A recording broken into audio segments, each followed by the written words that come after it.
যাকে ভালোবেসে বিশ্বাস করেছিলাম সেই জানোয়ারটাই আজ আমাকে শয়তানের হাতে তুলে দিছে। ছোটবেলা থেকে তুই ছিলি আমার মা, আমার বন্ধু, আমার সবকিছু। আর আমি তোর কথা না শুনে ওই জানোয়ারটার কথা বিশ্বাস করেছি। আর কতক্ষণ ওয়েট করবেন বলুন তো? একটু তো মানবিকতা দেখান। তুই তো কারো গায়ে হাত দেয়নি। না না, সে তো গেট বন্ধ ছিল বলে হাতে অস্ত্র নিয়ে মারার হুমকি দিয়েছে, পাথর ছুড়েছে, অকথ্য ভাষায় গালাগালি করেছে। কেস দিলে তো অ্যাটেম্প টু মার্ডারই কেস হবে। আর প্রধান ছেলে রাজা মেয়েটাকে রেপ করে মেরে দিল, ও আর কোনো কেস হবে না, তাই তো? রাজা কেন ওকে মারতে যাবে? ও তো সুইসাইড করেছে। সুইসাইড তো রাজার জন্যই করেছে। অ্যারেস্ট করুন রাজাকে। আপনারা আইনের লোকে যদি নেতাদের ফাঁসাচ্ছেন তাহলে আমরা কোথায় যাবো? আচ্ছা, গেট আউট।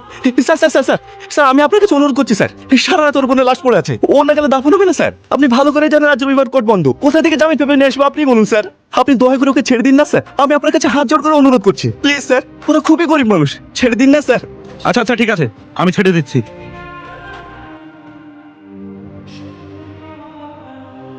আয় তুলি, খেলে।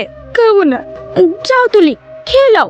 কাল থেকে কিচ্ছু খাওনি। তুমি না খেলে তোমার আব্বাও খাবে না। তোমার আব্বার লাগে তো একটু মুখে দাও। চলো। মিলন আটকা সালাকে এবার রাস্তা আটকাছে কেন? সম্বর্ধনা দেবো তোকে, বড় মস্তান হয়ে গেছি না। এই বাপা যা, মালাটা নিয়ে আয়। এটা কে? ভাবি। ভাবি? সেকেন্ড হ্যান্ড মালের প্রতি আমার অত ইন্টারেস্ট নেই। মুখ সামনে কথা বল। এই, কার সামনে গরম নিছি? বেশি মোস্তানি ফলকালে না এখানেই টানা ভরে দেবো। এইভাবে রাস্তায় বন্যা করছেন কেন আপনারা?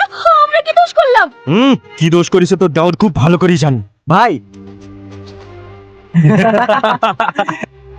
কে কে কে কে কি হয়েছে আব্বা? কারা বাপ ফাটালো? আমি তুলি রাজা, হাসবো নাকি? তুই ঘরে যা।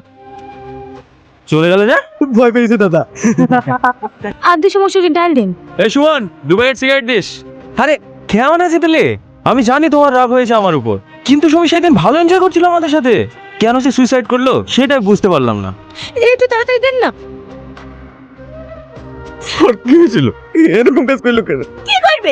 এই দেশে কোনো আইন আছে নাকি যাদের লেগে ওর বোন মারলা?